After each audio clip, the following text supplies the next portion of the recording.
समाधान।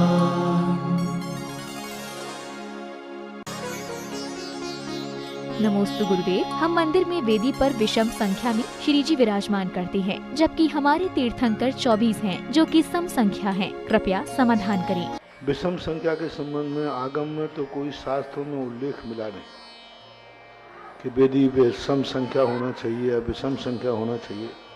अकृत्रिम चैत्यालय में 108 प्रतिमाएं होती है, सम संख्या होती है।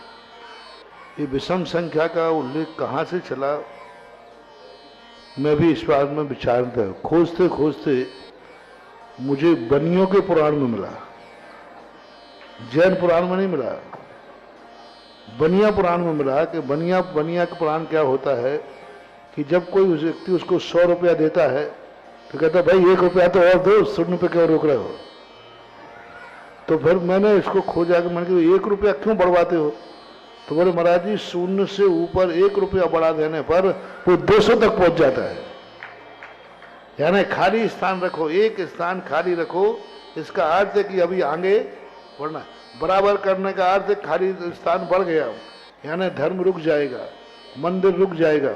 और एक विषम रखोगे तो एक खाली रहेगा, तो धर्म हमेशा बढ़ता रहेगा। ऐसा सामाजिक मनोविज्ञान के कारण से विषम संख्या पर जोर दिया जाता है। नमोस्तु गुरुदेव। गुरुदेव, दुर्घटना होने के बाद भी हम लोग बच गए, क्या इसे हम आपके प्रति अपनी भक्ति का प्रसाद मान सकते हैं? एक ही कारण नहीं होता, अनेक कारण होते हैं। एक तो तुम धर्म कार्य में रत थे, दूसरा उस समय तुम्हारी भक्ति की प्रबलता थी तो अशुभ कर्म उदय में आया, लेकिन शुभ कर्म ने जाकर के साथ दे दिया। क्योंकि जब अशुभ कर्म आता है सडनली तो शुभ कर्म भी आ सकता है। एकदम तुम्हें मालूम नहीं था कि तुम तो शांति से बैठे थे, एकदम अशुभ कर्म आया कि एक्सीडेंट हो गया, तो एक समय दूसरे समय में तुरंत शुभ कर्म उदय में आ गया। तो ये शुभ और अशुभ कर्मों की स्थितियां चलती रहती हैं, तो कोई ना कोई शुभ कर्म तो है। इसलिए धर्म किया हुआ कर्म किस मोड़ पे काम आ जाए कोई भरोसा नहीं। इसलिए काज मैंने प्रवचन में कहा, सुख के दिनों में धर्म कर लिया करो। तुम कहते हो महाराज जी सुख के दिन में क्या करना, आप सुख को तो भोगने दो, सुख के दिनों में करो, क्या जरूरत है महाराज, हम तो सुखी है। अरे सुख के दिन में कर लो, पता नहीं किस क्षण कौन सा दुख आ जाए और पड़ा हुआ एफडी काम में आ जाए। नमोस्तु गुरुदेव। मध्यम वर्गीय परिवार का कोई व्यक्ति यदि क्षमता से ज्यादा बोली ले लेता है और परिवार वालों के डांटने पर कहीं से व्यवस्था कर पैसे दे देता है, तो इसमें पाप लगेगा या पुण्य? डांटना इसलिए है कि वो कुवत से ज्यादा बोल के आ गया, दे दिया इसका कि आखिर घर की इज्जत तो घर में ही रहना चाहिए। उसका डांटने का अभिप्राय देखना पड़ेगा कि उसने किस पर्पज से डांटा। कई बार कई परिस्थितियां ऐसी होती हैं कि व्यक्ति बोल देता है, पारिवारिक परिस्थितियां विपरीत होती हैं। यदि देश भाव से डांटा है और पैसा है, कोई बाधा नहीं है, तुमने दान क्यों बोला, हमें दान से एलर्जी है, अब बोल दिया तो दूंगा, तो उसमें फिर कोई पुण्य नहीं लगेगा। लेकिन इस अपेक्षा से डांटा है कि परिस्थितियां भी देने लायक नहीं हैं, लेकिन फिर भी आपने बोला है तो घर की इज्जत के लिए मैं, तो उसमें पुण्यबंध होगा। डांटने वाले के अभिप्राय पे आश्रित है। नमोस्तु गुरुदेव। मुनि बनने के विचार आते हैं, लेकिन ऐसे चारित्र मोहिनीय कर्म का उदय कब तक चलेगा? कृपया समाधान करें। तो कुछ चारित्र मोहिनी कर्म का उदय रहता है और कुछ हम उदय को बुला लेते हैं। 2 चीजों के कारण है। पहली चीज है, जिस समय हमें खेत में गेहूं बोना चाहिए था उस समय तो वो किसान जागा नहीं, और बोने का समय निकल गया, उसके बाद कहता है मुझे तो गेहूं बोना था, मैं तो भूल गया, अब क्या करें, क्योंकि बोने का समय निकल गया। अब जो बोने का समय था उस समय तो जागे नहीं। अब तुम अब कह रहे हो मुनि महाराज का, जिस समय तुम मुनि बनने का समय था उस समय तो तुम जागे नहीं, उस समय तो तुम्हारे मन में कोई भाव नहीं आया। अब समय निकल गया है, अब जाग रहे हो, तो अब तो पश्चाताप के अलावा और क्या हाथ आने वाला है। नमोस्तु गुरुदेव, जैन धर्म में भूमि पूजन का क्या महत्व है? हमारे जैन शास्त्रों में भूमि पूजन का तो कोई ऐसा विशेष महत्व नहीं दिखा, लेकिन उसमें बस शिला स्थापना की जरूर बात कही है कि किसी भी कार्य करते समय शिला स्थापन होता है। पूजा का अर्थ यही होता है कि मैं इस घर को माँ संसार का ही प्रयोग नहीं, परमार्थ के लिए भी इसमें जुड़ा हुआ रहता है, इसलिए उसको भूमि पूजन। पूजन का अर्थ पूजा ही नहीं होता है, पूजा अनेक अर्थ में आती। गाड़ी पूजन, तो गाड़ी पूजन का अर्थ क्या गाड़ी को अर्घ चढ़ाना है? नहीं, पुष्प क्षेपण कर दे, मांगलिक करना भी पूजा ही है। दान के शिलान्यास में मांगलिक द्रव्य की स्थापना करना, यही पूजा माना। नमोस्तु गुरुदेव, शुभ अशुभ पुण्य और पाप प्रकृति के बारे में बताने की कृपा करें। पुण्य प्रकृतियों का जो उत्कृष्ट अनुभाग बंद होता है वो श्रेणी में होता है। जब गुणस्थान के ऊपर चढ़ते जाते हैं उस समय उनका बंध होता है। जो प्रकृति जिस गुण स्थान में बंध को प्राप्त होती है और उसके विच्छुद्धि का समय जब आता है, शुभ प्रकृति, उस समय वो उत्कृष्ट अनुभाग बंद करता है। स्थिति बंद नहीं, अनुभाग बंद में और स्थिति बंद में अंतर है। उत्कृष्ट स्थिति बंद हो, उत्कृष्ट अनुभाग बंद हो, ऐसा कोई नियम नहीं है। और अशुभ प्रकृतियों का अनुभाग बंद जो होता है वो नीचे के गुण स्थानों में जब होता है, उस समय अशुभ की तरफ जब बढ़ता है। हमारे लिए मनुष्य गति आदि ये जो है शुभ प्रकृतियां हैं। मनुष्य गति शुभ प्रकृति है, मनुष्य आयु शुभ प्रकृति है। इनका जो बंध होता है अल्पारंभ परिग्रहत्व मानुषन से। अल्प आरंभ और परिग्रह जब करता है उसका विशुद्ध भाव रहता है। पानी ज्यादा मत ढोलो, ज्यादा पानी नहीं ढोलना है, यानी उसके मन में विशुद्धि भाव आ रहा है। लाइट ज्यादा मत जलाओ, आरंभ कम, जितने में काम चल रहा है उतने में चलाओ। ऐसा जो भाव आ रहा है, ये विशुद्ध भाव आ रहा है। इसका अर्थ है कि मनुष्य गति के पूर्ण बंध में यह एक कारण बन रहा है। त्रियंच गति पाप प्रकृति है, त्रियंच आयु पुण्य प्रकृति है। त्रियंच आयु जब भी बनती है तब वो नियम से कोई ना कोई संक्लेश, या तो स्वयं संक्लेशित हो रहा है या दूसरे को संक्लेश दे रहा है। तो उस समय उनके अपन परिणामों के माध्यम से पकड़ तो नहीं सकते, कर्म सूक्ष्म है, लेकिन सामान्य रूप से हम पकड़ सकते हैं। जिस समय व्यक्ति ने कहा इतना आरंभ नहीं करो, इतने से काम चल रहा है तो इतना क्यों पानी ढोल रहे हो, उस समय उसको मनुष्य गति का बंध हो रहा है।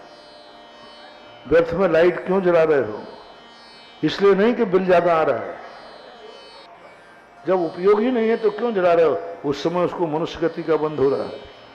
व्यर्थ में हम अनर्थ दंड क्यों करें बैठे ठाले, आरंभ क्यों करें, तो आरंभ और परिग्रह में जो संतोषता आती है हम उसको पकड़ सकते हैं। इस समय मुझे मनुष्य आयु का बंध हो रहा है, क्योंकि हम आरंभ और परिग्रह के प्रति उदासीन हो रहे हैं। देवगति के प्रति जो भाव आए उनके, जब हमारे नियम लेने का भाव हो रहा है, भाव कर रहा है कि ये नियम ले लो, किसी गुणवान के प्रति हमारा प्रमोद भाव आया है, जिस समय हम गुणवान को देख करके हर्ष भाव को प्राप्त हो रहे, नियम से समझना देवगति का बंध हो रहा है।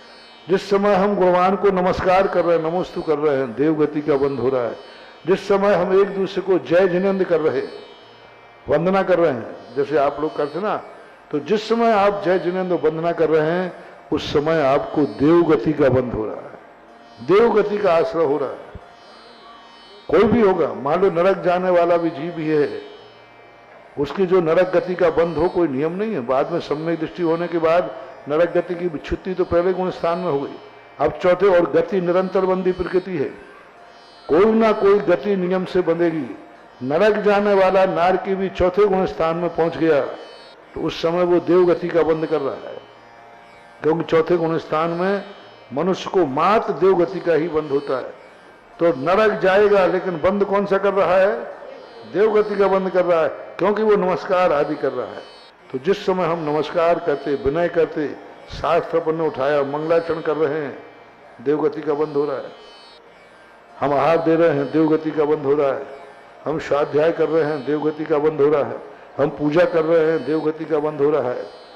जब जब हम किसी गुणवान के प्रति अनुरागित हो रहे हैं या स्वयं अपने आप में चारित्र अंगीकार करने का भाव कर रहे हैं, तब तब हमें समझना चाहिए हमारी शुभ प्रकृतियों का अनुभाग बढ़ रहा है। ऐसा हम अपने अनुभव में स्थूल रूप से ला सकते हैं, समझ सकते हैं। नमोस्तु गुरुदेव। नंद्यावर्त क्षेत्र का क्या उल्लेख मिलता है, कृपया मार्गदर्शन करें।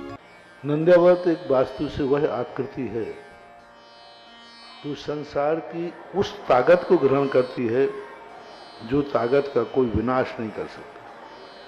नंद्यावर्त का सबसे पहला उल्लेख मिलता है शास्त्रों में शम्मेश शिखर, और शिखर जी के तलहटी में कई योजन नीचे जाकर के वो स्वर्णमयी रत्नमयी विराजमान है। जब अकाल पड़े, जब कुवृष्टियाँ होंगी यहाँ पर, ये पृथ्वी पहाड़ सब जमीन में धंस जाएंगे, तब वो दोनों जगह के नंद्यावर्त कमल के ऊपर चमकेंगे। आकाश से देवता विद्याधर लोग देखेंगे कितनी प्रलय भविष्का में ये पानी में कौन तैर रहा है, तब वो कहेंगे अरे ये तो नंद्यावर्त है, ये तो शाश्वत भूमि का प्रतीक है। तो उसी समय देवता आकाश मार्ग में स्थित होकर उस नंद्यावर्त की पूजा करेंगे, और जैसे नंद्यावर्त की पूजा करेंगे वो अकाल का जो कुवृष्टियां हैं वे समाप्त हो जाएंगी और सुवृष्टि चालू हो जाएगी। तो नंद्यावर्त की वह शक्ति है जिसे प्रलय काल भी नष्ट नहीं कर पाता। इसलिए हमने जितने भी नवीन क्षेत्र बनते हैं उन नवीन तीर्थ क्षेत्रों पर नंद्यावर्त की स्थापना करते हैं। उसके दो कारण थे। पहला कारण तो कि वो जमीन अभी तक एनर्जी लेस थी, सामान्य जमीन पड़ी हुई थी, कोई काम की नहीं थी, उसमें सब प्रकार के अच्छे बुरे काम हुए। अब उसके लिए कैसे धार्मिक बनाया जाए, तो एक नंद्यावर्त की स्थापना करने का शुरुआत की। नंद्यावर्त की स्थापना से सबसे बड़ी चीज कि यह क्षेत्र अमर रहे, कितनी भी परिस्थितियां आ जाएं लेकिन क्षेत्र सुरक्षित रहे, इस कारण से। और मैंने इसका प्रैक्टिकल कराया। मैंने कहा था बागर के अंदर जब नंद्यावर्त की स्थापना, सब जगह ही कहता हूँ, जब क्षेत्र बनने के पहले नंद्यावर्त की स्थापना, सब लोग आकर के वहां मात्र 9 बार नमोकार मंत्र पढ़े। देखें इसके चमत्कार क्या होते, बहुत अच्छे चमत्कार हुए। और नंद्यावर्त की जो आकृति है वास्तु से, वो ऐसा चक्रव्यूह रचना है जहां कोई दुश्मन प्रवेश कर नहीं सकता, और कर जाए तो वो तुम्हारा कुछ विनाश कर नहीं सकता। इसलिए सब तरफ से उस नंद्यावर्त की स्थापना की जाती। नमोस्तु गुरुदेव। इतिहासकारों ने भगवान महावीर को विवाहित बताया है और उनकी पत्नी का नाम भी, लेकिन जैन धर्म में वे अविवाहित हैं। कृपया समाधान करें। हर मत अपने दृष्टिकोण से देखता है। जैन दर्शन में श्री राम को अलग रूप में प्रस्तुत किया गया, वैष्णव दर्शन में अलग है, और भी सारे लोग जैसे है, हनुमान जी का अलग है, वहाँ अलग है। तो ये अपने अपने विचारों के दृष्टिकोण, जिसने जो विचार ले लिया, जो उनको परंपरा से मिला। अब महावीर स्वामी को दिगंबर जैन धर्म बाल ब्रह्मचारी मानता है, श्वेतांबर इतिहास मानता है कि उनको विवाह हुआ, कन्या भी हुई, उसके बाद दीक्षा हुई। तो ये अपने अपने दृष्टिकोण हैं, और इसलिए तो भेद है। विचारों में भिन्नता होने से दिगंबर श्वेतांबर का भेद है। यदि दोनों एक होते तो दो क्यों कहलाते दिगंबर श्वेतांबर? इसलिए कहता है कि उनकी मान्यता अलग है और दिगंबरों की मान्यता अलग है। वैचारिक मतभेद होने से ही संप्रदाय मतभेद है, ये उनका दृष्टिकोण है। लेकिन सत्य यह है कि दिगंबर जैन धर्म के अनुसार महावीर स्वामी बाल ब्रह्मचारी हैं। आप कौन हैं?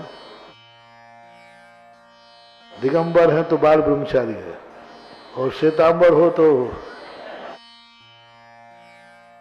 और महावीर स्वामी तो जो थे वो थे। तुम्हें जो मानना है सो मान दो। नमोस्तु गुरुदेव। भक्तामर पाठ में जो माड़ना बनाते हैं उसका क्या महत्व है और उसके पुण्यार्जक को उसका क्या फल मिलता है?